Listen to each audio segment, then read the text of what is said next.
As a PA, you'll be working alongside your employer in all of the places that they spend their time. That's not only in public places, but in their home, in the homes of their friends and family, and in their workplace. In this module, we'll explore how best to support the person you work with in all those situations. Sam Waddington works in the third sector. So I'm in a physical physical position I'm in at the moment is that I can still do a lot myself at work in terms of, once I'm set up in my office space, I can, use a computer fine and make various notes and things at times. But I think I kind of couldn't not have someone there, obviously, because I'm still in a position where I'd need help physically with sort of, general personal stuff like going to the toilet, but also, stuff in the actual office in terms of, moving stuff into position and things like that. In any job, it's important to make yourself familiar with the rules, routines, and practices of the environment where you work. Working with someone with a neuromuscular condition, there are certain things that may happen for safety and to protect the health of your employer, such as infection control procedures and how the temperature of the house is regulated. Other things will enable the independence of the person, such as always leaving devices said to be controlled by their phone or special controls, or keeping particular items within reach or in the place that they know it's normally kept. In a person's workplace, they and you will need to follow the policies and procedures in that environment. Ross Hovey works in banking. I chose my career a long time before I realised I needed a permanent PA with me. And that has a knock-on effect on the type of person I can recruit. So I work in the financial services industry. And regardless of what I do for a job, the person supporting me has access to our buildings, my IT systems, and therefore the Financial Conduct Authority put sanctions on financial services on the type of people that we can employ. And although they're not employed by my employer, they are supporting me. Finally, remember that when a person with a neuromuscular condition must have different people coming in and out of their home all the time to support them, it's really important to still feel that their own habits and customs are respected and followed. Sometimes, as a PA, you need to do things the way that your employer prefers, simply because that's their choice. As an individual who needs a PA, it's about giving them a bit of background to whatever social event you're attending and who they are and the dynamics so that they're aware. So unfortunately, this is part of the life of being disabled. You do have to do a few of these extra things. It's a pain, but actually, again, it's setting yourself up for success and not failure.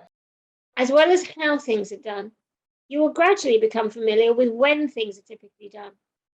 Your job will be largely reactive, so you will often be waiting to be asked for particular things. However, by getting used to the way things often go, you can support your employer's choice and be ready for the kinds of tasks you'll be asked to do.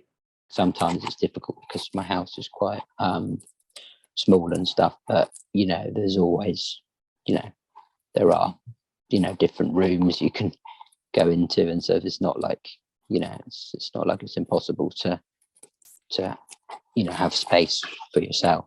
It's not all just about fitting in and doing as you're told.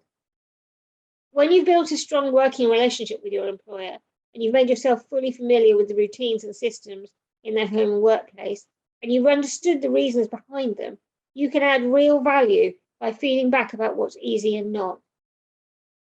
But you can't do that until you really know the environment you're working in. Sometimes your suggestions will be incorporated, sometimes they won't, and you must always respect the decision to the person whose home it is. As time progresses, they've become more involved in certain things, and that's mainly because obviously they're caring for me on a daily basis. So it's a lot of physical stuff, like they do have an awareness of certain appointments I've had or what medical people have said. And that's a lot of the things. That's because I've talked about that to them. But I think for me, I like to have them to be aware of those things as well, because ultimately I think they can give you better support if they are more aware of those things. During their induction process, I spend a lot of time talking. We do a dry run to work. I find a day that isn't intense that they can come and support me. I have to put them through all the bank's vetting services. Often in this role, you'll not be in the limelight. It's your employer who is living their life, interacting with friends, family and colleagues, and doing their own job. Your job is to facilitate that. Like a waiter or waitress, or anyone in a service industry, you'll do your job well by being attentive to the person's needs, but not trying to take control of the situation or draw attention from them onto yourself. Because I'm doing something that requires them to be around the majority of the day, and they will just have to kind of stay in the background. So whilst my PAs are supporting me at work, and they're not at their work, they're at my work, but they're working supporting me, what I mean by that is that they are not my voice. So, for example, one of the most common things that people experience when they are disabled is that the person that you arrive at a building or a meeting and they speak to your PAs. So I ask my PAs to basically almost ignore the person and point them in my direction. It's very much a case of not having them around all the time. And when I'm set up and able to work on something for a period of time, I might, get them to wait around my office space. Fortunately, it's in a city, so it's easier to do that. And then just contact them when I need them. The physical disability of the person you're working with will mean that they may need practical help in situations where they would naturally prefer privacy. Because you'll be supporting your employer in lots of private situations, you'll be aware of lots of personal information. It's impossible to divide, to say, even though I have a PA, I'm going to keep everything confidential. It's just, that, as you say, that doesn't happen, that, they will overhear. Some of the information will be things you need to know about for your own role, and sometimes you'll see and overhear information in private settings. I'm not asking people to be robots, but I'm asking them to respect the environment and the job that they're doing. But also, the other thing is to recognise that every human being has many faces. So we all have a professional face. We all have a face when we're with our friends. We have a face when we're with our family. And we have a face when we're down, maybe. I've had to more help as I've getting a little bit older, and that's something that is difficult to adapt to in terms of having someone around more often. I can do work tasks on my own for a few hours, but I might need them for these little things during that time. So I do need to have them around, and that's kind of something I've had to kind of accept, that it's okay to just have someone there, but not necessarily be in the same room, and just just there should you need it. You must keep anything you know entirely confidential. Not only must you not discuss it outside your job, but you must keep it confidential within your employer's environment. This means not saying anything or letting your manner or behaviour give away things that you know. Claire Perry is a student. So confidentiality is really important. A PA comes into someone's home and immediately is part of everything that's going on for that person. So any information should be kept confidential. It shouldn't be shared with people that you know that your employer doesn't know. It shouldn't be shared with people that they do know without consent. Consent is really important. So if I ask my PA to go into the GP and ask them to pick up the prescription, obviously I've consented to them giving my name, date of birth, and address to the GP receptionist. But unless there's a purpose to disclosing information that's been agreed beforehand, then information stays private. If your employer can trust you completely, then they will feel confident having you help them in all the situations they need you. And that way you can do your job well.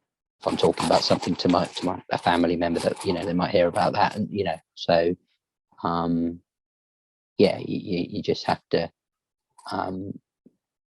you have to hope that the person that you have have that respect, basically. Part of their role is to make sure certain things are kept confidential, and and I think if they've got that respect, then they're not gonna breach that confidentiality. And yeah, I mean, I always try and say how it's a very intimate role and a very kind of close to the person, to me. So it's yeah, you have to kind of make sure they're aware of those boundaries that you can't really cross. Of course, as you build a strong working relationship with your employer and get to know them, you'll also get to know their friends, family, and colleagues to some extent.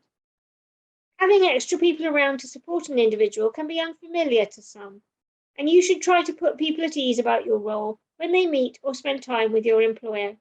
I think the social side of being a PA with more friends than professionals is actually harder for them, because people are being themselves, and they're not at work, where they're not necessarily bound by the rules and regulations of how to behave and conduct themselves. They're just your mate, and they're in your house, and they've known you all your life, probably longer than the PA maybe.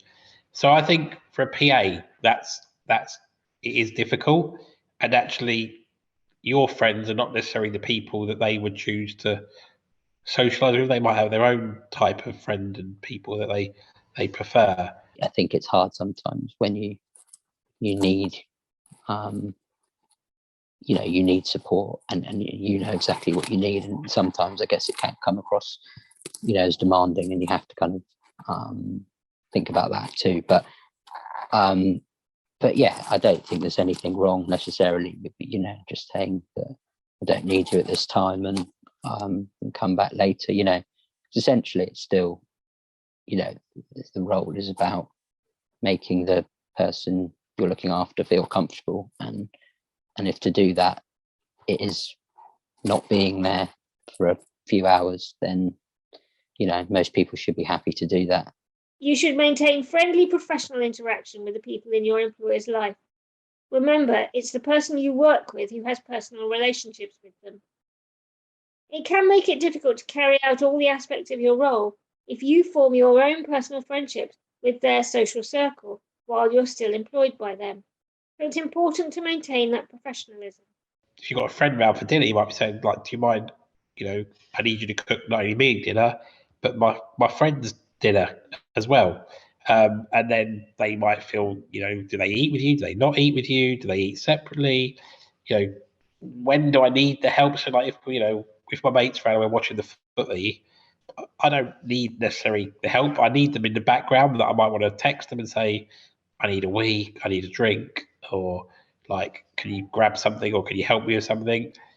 And equally, that might be a downtime for them to rest, or it might be an opportunity for them to do some other things that they haven't had a chance to do because they've been busy caring for me all day. Because you'll be accompanying your employer in the situations they choose to be in, how you present yourself will have an impact on other people's perceptions of them. A PA is an extension of my personal brand. Now, we've all got our own personal brands. I have to advise them on what type of meeting we've got. So, tomorrow's meeting's casual. You can dress like in your jeans. Or actually, I'm going to a really important event tomorrow. Can you be a bit smarter? Equally, if they're not up for that, do they want to swap shift to somebody else who is? It can be tiring doing a job focused so much on the physical and social needs of others. So it's also important that you get time to yourself. If it's unclear, ask your employer when you can have breaks. There'll be lots of times when you'll not need to be right next to the person you're working with, but still need to be available to help when called. Have something to occupy yourself in these times. Make sure that you understand when you might still be needed, and when you can have time entirely to yourself to do things like go for a walk, run your own errands, or have something to eat uninterrupted. I give my PAs about a good 2 or 3 hour break in the middle of the day, and that kind of works well for both, I think, because it's a good time. The majority of my care is needed mornings and evenings, so middle of the day is when I need less support. So and it's also a good time because it's a break after they've done a lot of the physical stuff, and before they do a lot of the physical stuff again in the evenings. I've got that break. In this module, we've looked at the kinds of settings that you might find yourself in as a PA for a person with a neuromuscular condition, why it's important to learn and understand the rules, practices, and routines in your employer's home and workplace, and how you can make yourself familiar with what's required in those settings. We've learned how your job will put you in very close working environment with the person you're supporting, how that will mean that you need to be discreet around your employer at their workplace and with their friends and family, and that there are strict rules around keeping information entirely confidential. We've talked about how your behaviour and presentation can impact on the way that others interact with your employer, and what you can do to take care of yourself and maintain your professionalism as a PA in your employer's home and workplace.